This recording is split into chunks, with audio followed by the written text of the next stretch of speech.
sa langit ng isang himala.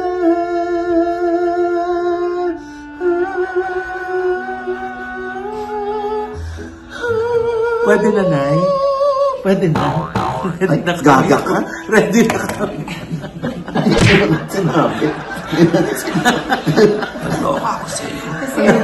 Hindi kasi, binabasa ko yung kay Audrey sa The Scoop. Ba't ka ba kasi kanta nga ng kanta? Ito nga kasi sabi dito. Ayan, guys, hayaan na lang natin si Audrey kung pakanta-kanta dahil marami pala siyang binubuhay. Siyempre marami rin akong binubuhay, 5 rin anak ko. Kaya kumakanta ako. You can relate. Teka muna, bumati muna tayo. Hello mga ka-abit, ito po ang inyong mga lingkod. Ito po si Mama Loy. Si Oliver, ay wala pa rin boses. Ito po si Chill from Montreal. Ayan, at ito po ang inyong lingkod, Papa Osin OG Diaz. So, ano pa nga ba ang lagi niyong hinihiling sa amin? Ha? Hala? Ichika mo na, dali. La la la la la la la la. Ichika na namin, dali. Ano naman nga bang ready yung pagkanta sa pagbuhay? Hindi, syempre yung The Scoop, pinick up yung isang comment ng netizen. Nahayaan na raw si Aljur dahil 5 naman daw ang binubuhay. So, ibig sabihin, hayaan ng kumanta. Yes. Oo. Yung iba naman nagsasabi dun sa comment section ng The Scoop na pwede naman daw mag-protection si Aljur. Anong kinalaman nun sa kanta? Para daw hindi na dumami pa yung anak. Ibig sabihin, huwag nang kumanta, mag-protection na lang. Baka pag hindi kumanta, lalong may time. Oo nga. Ay, nako. Alam mo, Sama siya magsisipat sa paggawa ng bata o sa buo ng boses. Sa pagbuo ng boses mo, nakakaloka ka. Ay, parang ano kasi ng boses mo nakakaloka. Parang galing ka sa ilalim ng lupa. Wait, pero in fairness kay Aljur, full production to yung maggagawa siya ng cover. Gaya na nag-request si Direk Coco Martin, di ba? At pinagbigyan niya talagang full production yung Hindi, tsaka ang init pala. Nandito tayo sa alam niyo kung nasaan kami. Nandito kami sa Banff. Ano nga yung Banff? Banff, yes. Ano nga yung Banff? Ito ano nga yung Banff? Explain mo nga. Yes, Banff is the national park and part of the Canadian Rocky Mountains. Park's UNESCO World Heritage Site. Wow! Medyo hindi lang maganda yung weather today, but this is one of the beautiful parks here in Canada. Salamat, Kuya Kim. Iba na ang may alam. Yes. Inasa ko lang. Okay, so yun na nga. Andito nga tayo sa Banff. Dito tayo dinala ni Richie. At syempre, ito ay courtesy of Mami Shay. Yes. At si Daddy Mac. Daddy Mac.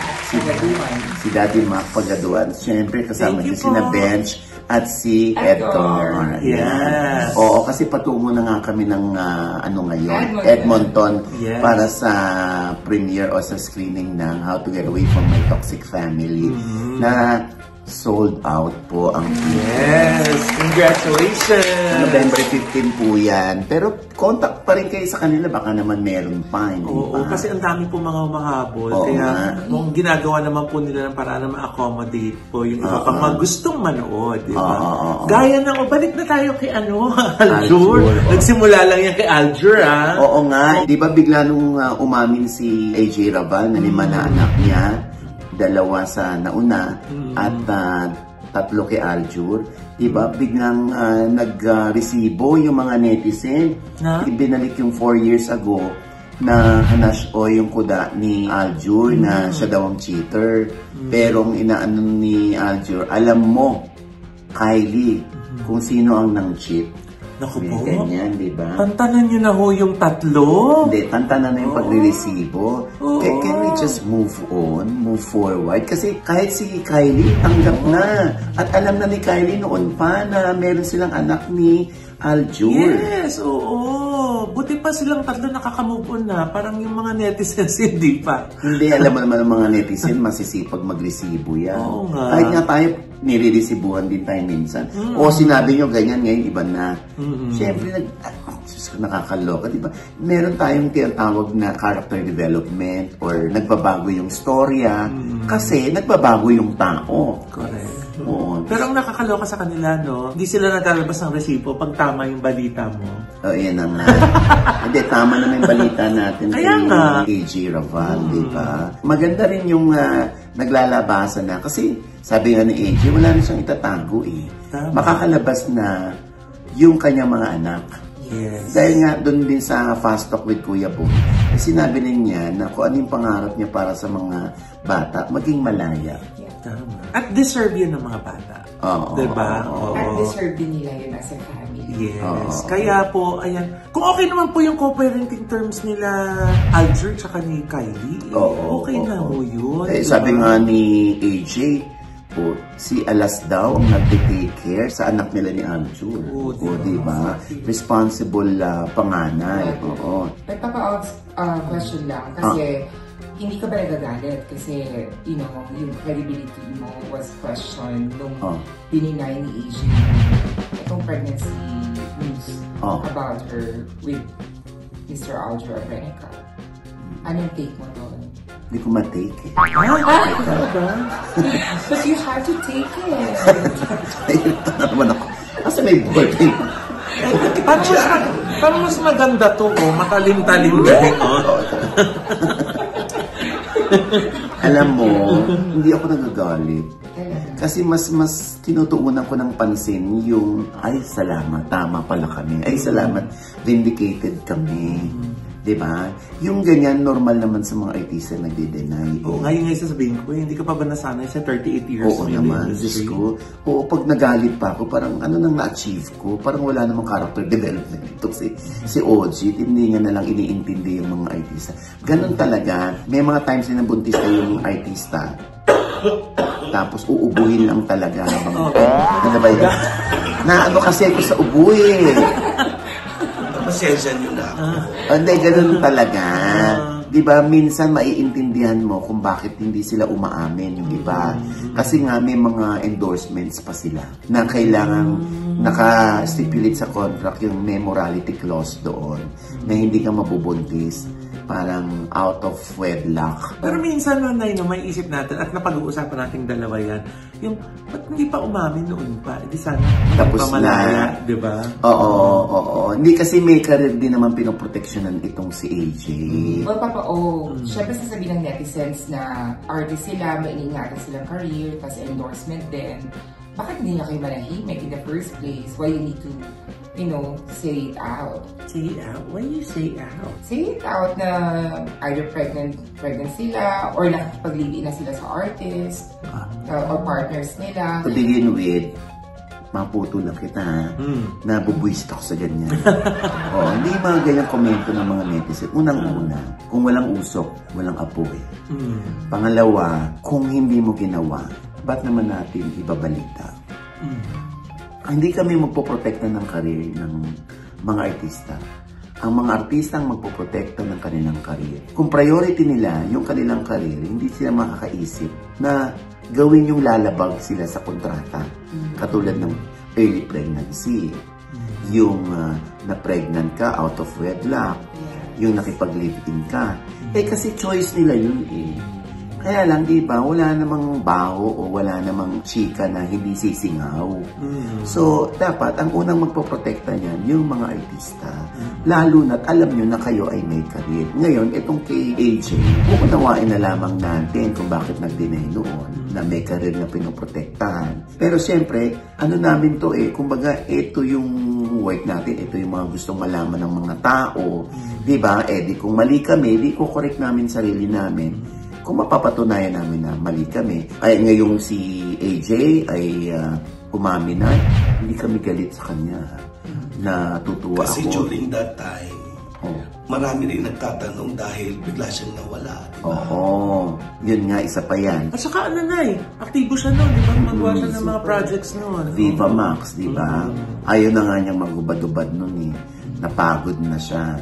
So anyway, ganun lang naman. Tsaka hindi para magalit tayo sa mga artista porque negative lang para sa kanila. Yung chika natin dito, galit na tayo. Hindi. Diyos ko, dali-dali namin i-approach. Kumuha nga lang kayo ng isang tulay natin para magkaroon tayo ng communication, hindi ba? Para masabi namin yung inyong panig. Or kung gusto nyo makiusap, Tito Onch, baka pwede ako maglabas ng side ko. Ayan, welcome kayo. Paano kung sabihin ng mga audience na i-check muna bago ilabas? Yung plema. Ha? Nalabas na kanina. Hindi. Saan ako gusto mo? Mahiti ba lang to? Anyway, hindi. Alam mo, sa totoo lang, meron din tayo, di ba, ilang beses natin sinubukan yung mga gano'n na bago natin ilabas, i-double check muna natin o itatanong na natin yung panig ng artista. Ang ending, pinapakiusapan ka, huwag muna ilabas. Totoo yan, pero huwag mo ilabas. Tapos ang ending, sa iba sila nagsasalita. Or they don't respond to you. Yes, oo. Diba? Tsaka hindi, mas nakakabwisit yung kinip mo, hindi mo nilabas, pero sa iba sila naglabas. Sino ba yan? Ay, marami. Naka-trap nga po yung names. Oo, ay alam ako, sabi ko sa'yo mamaya. Yan na naman, ha? Tapos tatanungin ka na naman Oliver ng mga fans. Sino yan? Hindi, may mga ganun talaga. Kaya nilalabas namin. Pero syempre, hinahandle namin ito ng maayos. Yes. Diba? Lagi rin naman tinatanong namin dito na gaano ito katotoo. Hindi ito confirm. Baka pwedeng linawin ni ganito. Ganon. Haba na yan, Nay. Nagsimula lang sa pagkanta ni Aljur. Uy, worth it naman yung ibalita. Oo naman, totoo naman. Pero yun nga lang, kasi baka mamaya abutan na tayo ng showing ng ng How to Get Away From My Toxic Family sa Edmonton. Diba? Ay, teka lang, speaking of showing, i-congratulate naman natin ang Meet, Greet, and Buy dahil naka 10.5 million sila ng first day of showing. Wow, congratulations sa ABS-CBN Production. At saka ang dami nagsasabi na nag-rave na maganda yung pelikula kaya nakaka-excite na mapanood natin. Hindi, ang madalas ko nababasa at saka sabi ng isang friend ko, apakahusay daw ni Joshua Garcia. Si Joshua lang. Hayaan mo mapanood namin kasi hindi namin alam kung ano ba, si Joshua lang ba, o pati sina Papa P, si JK, at si Bel Mariano. I'm sure naman na hindi rin nagpakabog sa actingan ng mga yan. Kasi naman, only Joshua Garcia can make me cry. Oh, I told him that. How? Ano yung tsura pag nag-cry? Pangit. Wow!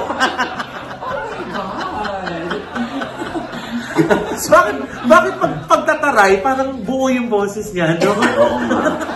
Ang palikot si Oliver anyway, hindi. Basta, at least from 420, naging 500 plus na. Wow! Congratulations! Parang only Tagalog movie itong itinalabas sa November 12 playdate. At syempre, abangan ninyo yung sa ibang bansa, kung naiinggit kayo dun sa mga nasa Manila, ayan, mag-ano kayo, meetgreetandbuy.com, pumunta kayo doon at hanapin nyo sa mga kababayan natin abroad kung saang sinihan doon palabas ang naturang pelikula. Yes. Oo, yan For international screening. Oo. Yes. May mga nababasa kong mga good reviews. Oo, na maganda daw, nakakaiyak daw yung pelikula. Yung pagkatapos nga doon na manood, parang gusto nilang umuwi agad para yakapin yung kanilang mga kapatid, lalo na yung kanilang nanay. Actually, gusto na rin namin umuwi, pero meron pa kaming showing sa Edmonton ng How to Get Away, Habang sila naman gusto nila yakapin yung mga nanay nila, eto nang gigigil naman sila doon sa nanay ni Sancho. Di bale, sa November 18 na makaka-uwi na tayo dyan. Yes. Makaka-nood na tayo. We're gonna miss you. Miss you too. Pero pahinga tayo. Diba? At naku, mamimiss natin itong screening ng Call My Manager. Ay, kasama tayo tayo dyan diba? Oo nga, kasi nga dahil dito sa Q Cinema Film Festival, ipapalabas yung first 2 episodes ng Call My Manager. Ito po yung produce ng Reality Entertainment para sa HBO Max. Pero habang di pa pinapalabas si 8-part series, gumawa si Direk Eric Mati ng cinema version. Yung parang movie version. Yung first episode, pinagsama niya para makabuo ng isang pelikula. At ipapalabas yan ngayong November 15 and 16 sa Q Cinema po. Wow! November 15 sa Gateway Cineplex, alas 5 ng hapon. Tapos November 16, 1 p.m. sa Eastwood 1. Kaya yung mga nandun po, manood na po kayo. Ano si Mama Loy? Isa siya sa mga major cast. Wow! Ako naman nag-extra. Kasi all-star cast yan. All-star cast kasi. Yung lahat ng mga stars andoon. Grabe, may kanya-kanyang role. Hindi mo ma-imagine na mapagsasama-sama sila sa isang project. Yes, oo. Grabe. Grabe, oo. Yan, napakatutukan. At syempre, since sa HBO yan magaganap, edi mag-ano na kayo sa HBO. Mag-subscribe na kayo. Yes. Para mapanood niyo yung buong 8-part series. Kasi na ito yung adaptation of Philippine adaptation ng Call My Agent. Ng French franchise na Call My Agent. Correct. Dahil na Filipino adaptation to ng French na franchise, yung France Embassy, meron din silang screening sa November 28. Wow! Baka sa France na lang tayo. Ay, doon na lang. Why not? Diba? Diba? Congratulations, Direk Eric, Sir Don, Reality Entertainment. Thank you. Ayan, oo. Bigla akong tinititigan ko si Mama Loy Naisip ko bigla si Joaquin Arce. Yung anak ng ating kaibigan si Neil Arce. Na stepson ni Angel Locsin. Anong kinalaman? Kasi hindi may paglilinaw siya. Si Angel na minsan daw pagpasensyahan si Joaquin Arce kung medyo lumalakas ang kanyang boses pag nakikipag-usap. Kasi yung kanang tenga ni Neil ay hindi nakakarinig. Ay, bagay kami. Kaya nga kita naisip kasi ako naman yung left. So yung wala sa kanya, na sa akin, we're meant to be. Diba? Hindi, pero hindi naman para. Pakasapakin ako ni Sir Neil. Charot lang, Sir Neil. Hindi naman para natin. Kumbaga binalita lang natin dito para at least ang mga netizen, ang mga TV audience ay maintindihan. Yes. Na kung saan nanggagaling yung lakas ng boses ni Joaquin, no? Totoo po. Hindi naman din natin alam kung bakit siya nagkaganoon. Kung bakit, baka inborn. Kasi si Loy ay inborn, inborn no? Inborn kay Loy. So, minamatch pa sila ni Lela Ford. Yun na nga. Dahil cute daw yung dalawa. Yes. Maganda raw yung kombinasyon, yung chemistry. Parang nga mas kinikilig yung mga parents Kasi pag nag-comment si Ma'am si Carla, diba? Tapos sasagot naman si Sir Neil. Diba? Ano mga sagutan nila? Ayan yung sabi mo mukhang damit ko yan. Sabi ng isa, it's a tie, damit ko din yun. Diba? Pero alam mo, speaking of Lena, ano ba itong nababalitaan ko na parang wala pang closure sa kanila ni Josh Ford? Ay! Bakit? Parang naging sila yata or meron silang MU. Tapos parang gustong pumasok ni Josh Ford sa loob ng bahay ni Kuya para makausap si Lela kung ano ba talaga ang sitwasyon nila. Ay! May ganyan. Magka-apelido pa sila, ha? Oo. Alam ba yan ni Kuya? Yan na nga, hindi natin alam yan kung gaano katotoo ito na parang gusto nang makausap ni Josh Ford si Lela. Kasi parang dinedma na siya sa labas, para siyang na-ghost. I'm sure alam niya ni Kuya. Si Kuya pa ba? Baka another episode ito. Di ba? Pero syempre, pansinin mo ang mga bata dyan na siniship-ship na sila, no? Ang tawag nga nila doon, paglalayag, paglalayag. Kasi ship lumalayag. Diyos ko talaga, ang mga termino ng mga James. Nakakaloka, kailangan sakyan natin. Naglalayag. Si Miguel, si Marco, si Eliza. Sino daw ba doon? Parang fell for him. Tapos, he fell harder. Tapos, parang she fell for another. Parang ganyan. Yung mga ganyang bagay na nag-add ng spice, ng flavor. Pero yun nga rin kasi diba, yung ding mga tawagin nating puppy love, yung mga ganyang mga batang pag-ibig, yan din yung isa talaga sa mga mga issues ng kabataan na yun. Correct. Nakakaloka. At saka, Diyos ko, alam mo, forever ng resibo yan ng mga bata ngayon. Pag may nagawa silang kapalpakan, or may nagawa silang kabutihan din, nagkakaroon sila na eto yung dating resibo, kaya sobrang bait ng batang yan, kaya nagtagumpay. May mga ganyan sila. Kaya yan ang ating aabangan, mukhang sumasarap ang panonood ng mga tao sa PBB Collab 2.0. Yes. Oo. Naku, magbobotohan na. Oo nga, Diyos ko. Kaya iboto nyo na po to save yung mga gusto nyo pong i-save ng mga housemates. Andyan po yung mga detalye kung paano po kayo makakaboto. Oo, diba? And speaking of bata, ito parang, ano ba yan, ikakasal na lang, gumawa pa ng mali. Bata yan. Hindi nga, si Kiray nga. Buhok na ba siya ngayon? Gaga, hindi si Waki Kiray. Si Waki Kiray yun. Umubo ka na nga lang na umubo. Si Kiray Celis. Kakasal na siya, diba? Nag-prenup siya sa Japan. Ay, oo. Meron nga isang picture na na-viral. Kung saan nakapatong siya sa ibabaw ng vending machine. Yes. Oo, na no-no-do pala yun sa kultura ng mga Japanese. Bakit daw ginawa yan ni Kiray? Kaya Diyos ko, binash ng gusto si Kiray. Tapos, parang tinuturuan siya ng good manners and right conduct. Oo, na hindi porke kaya mong gawin sa Pinas, kaya mong gawin sa ibang bansa. Nag-apologize naman siya. Tapos sinabi niya na hindi po niya alam. At saka, dinown na niya. Yung picture na yun, wala na sa IG niya. Yeah, pero naresibuhan na siya. Yes, ngayon nga yung inaano ko, yung ubo ni Oliver. Ano ba? Yung picture? Sorry, yung picture pala. Ano ba yan? Oo. Anyway, lesson learned yan for Kiray.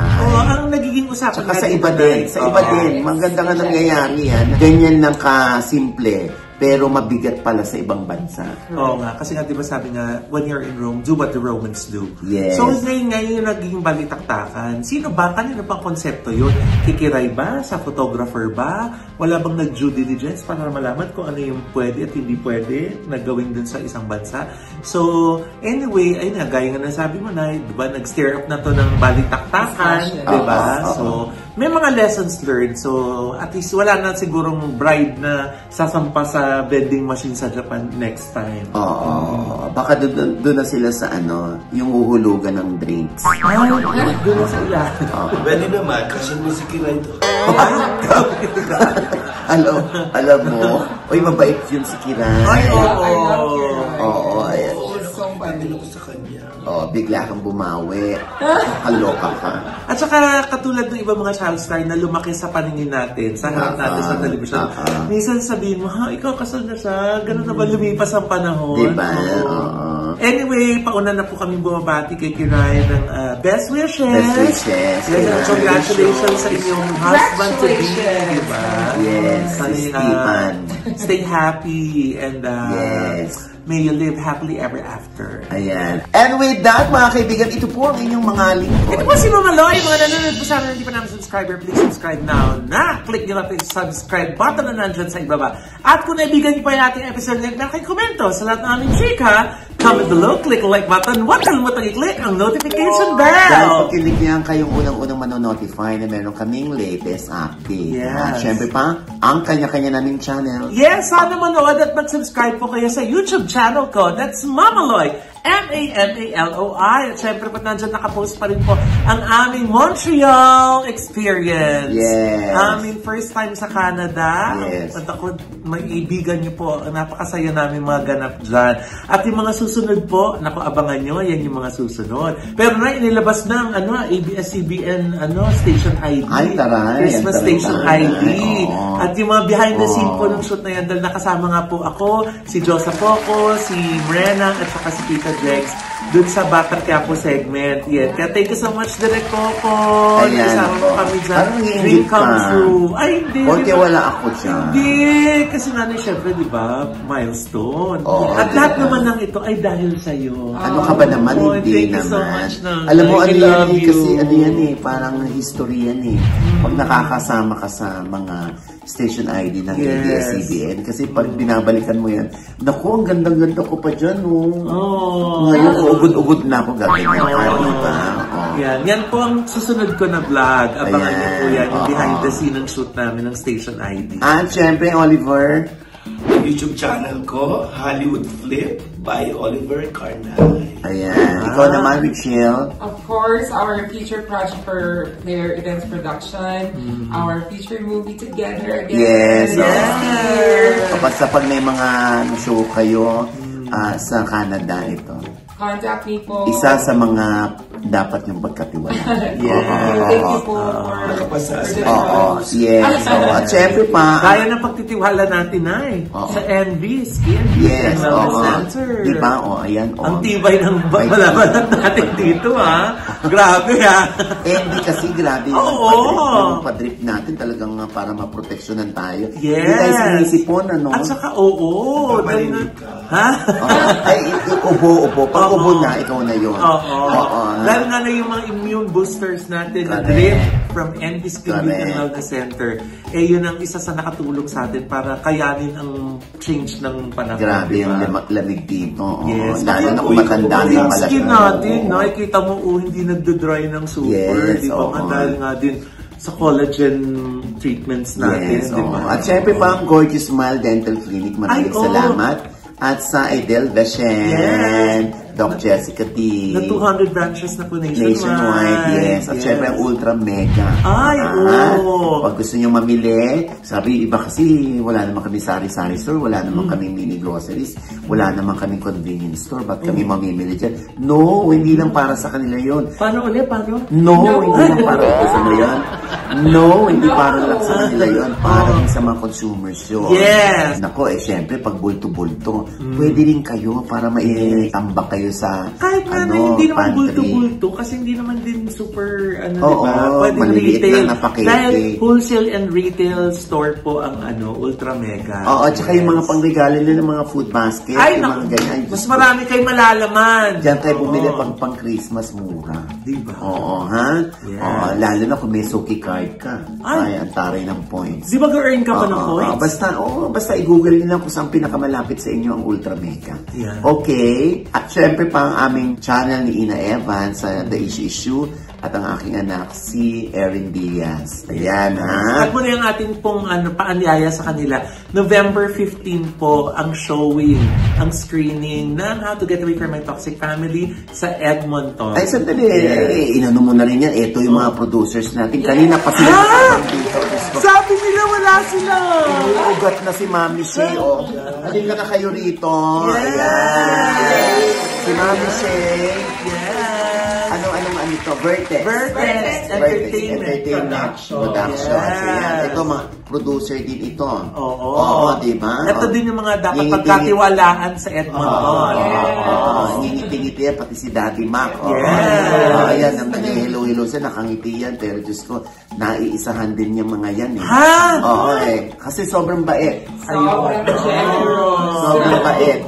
Pati si Benz. Ayan si Benz. Na nang-iinggit dahil merong jowang naniinggit siya. Ayan. Mami Shay, saan ito exactly sa Edmonton sa November 15? Dahil kayo yung producer. Ayun na nga. Inaabangan na ng lahat. Siyempre, lahat mga Edmontonian excited na mapanood yung movie premiere natin dito sa Windermere Cineplex. Anong oras? 7 p.m. pero dapat. But before 7 p.m. Nandun na. 6 p.m. nandun na kayo. Ay nako, nakaka-excited na magbaong kayo ng tissue. Andun din kami para sa makikilot kami at photo op. Ayan magkatsikahan tayo dyan. Si Daddy Mac naman. Si simple-simple lang pero bigatin yan. Grabe. Parang yung mga sing-sing ni Daddy Mac yung nagpataog sa Titanic Ayan yung magigiting natin mga producers dito naman ang How to Get Away from My Toxic Family na incidentally gusto mo incidentally? Sold out na. Paano yun, Mami? Ang dami pang hihiri. Ang dami pa sobra kagabi. Ang dami pa nag-message. Halos ayaw na kami patulugin ng mga email. Request na sila. It's a good problem, Mami. Last minute. Sobra naman yung sakit ng ulo namin. Blessing naman talaga. Sandali mo na yung sakit ng ulo hindi sa How to Get Away yan sa iba. Sa iba. Saan ba yun, Daddy? Saan ba yun, Daddy Mac? Yung ibang sakit ng ulo? Maraming client. Sa magandang sakit ng ulo. Pero syempre, meron din kayong produce na show, di ba? Yes. Ano naman ito? That will be the Elias JTB Band. Of course, from Canada Vertex Immigration and Vertex Entertainment Production. Saan ito? Sa Sultan Banquet Hall, Edmonton, sa November 29. Edmonton? Yeah, saan mabibili yung tickets? You can contact shayzumba7@gmail.com or Bench Decker 780-876-5678. Ayan. Taray, di ba? Parang nag-home TV shopping lang. Oy, parang nilalabanan mo si Shield. Oy, dinala tayo ni Mami Shay at ni Daddy Mac doon sa Aurora. Ay! Experience natin, Aurora Borealis. Nag-hunting talaga tayo, di ba kagabi? Oo, kasi nga, diba, inuupo ka. Ayan, Diyos ko, maraming salamat, Diyos ko. Ang daming gustong maka-experience ng Aurora na yan. Yes. Ano? Pero kami, nabigyan kami ng pagkakataong makita yung Aurora na yan. Yes, kami doon lang kami sa Balete Drive. Ay, ibang Aurora yun. Aurora Boulevard yun. Aurora Boulevard. Ang lagi mo nakikita ang Aurora, si Aling Aurora. Si Aling Aurora. Nanay ni Sanjo Marudo. Sa How to Get Away. Tita Mary Ann kagabi. Oo, si Tita Mary Ann din nakita dinalaw natin. tayo. Tita Mary Ann kasama yung kanya. Ang Corona, California, kasama si Tito Vic. At saka yung pinsan niya. Pinsan niya si Mami Lenny. Yes. At saka si Daddy Ernie. Ayan, Yes. diba? Kaya maraming salamat, Mami Shay, ha? Thank you, Mami Shay. Hindi itong ending, ha? Hindi itong huli, ha? Mami, Umpisa pa lang to. sana makabalik kami dito kasama yung mga buckler. Babalik po sila. Ako matutuwa niyan si Mirena, si Jegs, at si Josa. Oo, aayusin niya ni Oliver at ni Richelle. Yes. Oo, malay mo makapag-concert ng Showbiz Update. Wow! Sabi na si Josa, si Mirena, saka si Richelle, ayusin mo yan. Yes po. And the United Kingdom. And the United Kingdom too, they're looking forward to this project. Wow! Hello again to Ninong Michelle, May Kapintin, and Ninong Greg Perez. Yes. We will do the project for the Toxic Family Ay, next para. year. May interesado din sa sa Spain, sa Portugal. Ay, Sa movie? Go to Portugal. Go lang ang go! Anyway, maraming salamat sa lahat ng nagtitiwala para mapanood at marami naman nagkakagusto sa How to Get Away from My Toxic Family. Maraming salamat sa mga kababayan natin abroad. Maraming salamat Daddy Mac, Mami Shay, at Bench, at kay Edgar. Ayan, sa ating pilot, nawawala siya. At ito po ulit yung lingkod, Papa Osin Ojidias na laging nagsasabi at nagpapaalala sa inyo na sa tuwing gigising po tayo tuwing umaga. Huwag na huwag po tayong makakalimot, ha? Na magpasalamat sa Panginoon dahil tayo kanyang ginising. Ibig sabihin, may mission pa rin po tayo sa buhay. Sabay sabing, every gising is a blessing! At ano pa nga bang lagi ninyong inihilit sa amin? Ichika mo na, dali. La la la la la la la la. Ichika mo na, dali. One more time. La la la la la la la la. Ichika mo na, dali. Parang ano ka, third voice ka, Daddy Ma. Nakakaba ng boses mo. Nakakaloka ka. Excited na tayo. Pupunta na tayo sa Lake Louise. Gondola. Alam mo, Diyos ko, tinan mo naman ang mga singsing ni Mato. Ano perlas na lang yan, ha? Taray na. Bakit naman binalik mo sa kabibi yung perlas? Grabe man. Ay, na Mami, sorry, nahigop na. Yung singsing ko.